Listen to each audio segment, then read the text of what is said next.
బిడ్లారా, నా వైపు చూడండి. మీరు మందిరానికి వచ్చారంటే ఏదో ఒక పనిలో పాలిభాగస్తులవ్వండి. అఫ్ కోర్స్ మీరు ఇంజనీర్లు అయి ఉండొచ్చు, డాక్టర్లు అయి ఉండొచ్చు. ఇంకో మాట చెప్పంటారా, అలా చక్కగా చదువుకొని మంచి స్థితిలో ఉన్న మీరు మందిరంలో పరిచర్య చేస్తే మిమ్మల్ని చూసి అనేక మంది ఇన్స్పైర్ అవుతారు. ఈ అన్న సాఫ్ట్వేర్ ఇంజనీర్ అట, 3 లక్షల జీతం అట, చూడు చూడు చూడు మందిరంలో చీపురి కట్టబెట్టుకుని ఊడుస్తున్నాడు. ఈ అన్నకు 2 లక్షల రూపాయల జీతం అట, చూడు చిన్న పిల్లోడిలాగా వచ్చి లైవ్ దగ్గర కూర్చొని లైవ్ ఇస్తా ఉన్నాడు. ఎంత దీనుడిగా బ్రతుకుతున్నాడో.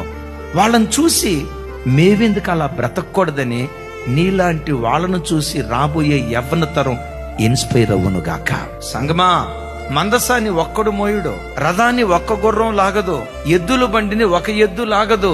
2 ఎద్దులు కలిసి 10 గుర్రాలు కలిసి మందసాన్ని కొంతమంది యాజకులు కలిసి ఎలా మోసుకుంటూ వెళ్తారో, సంఘాన్ని ఒక సేవకుడు మోయటం కాదు, ఒక సేవకురాలు మోయటం కాదు, మనమందరం సంఘ భారాన్ని మోసేవారిగా ఉండాలి.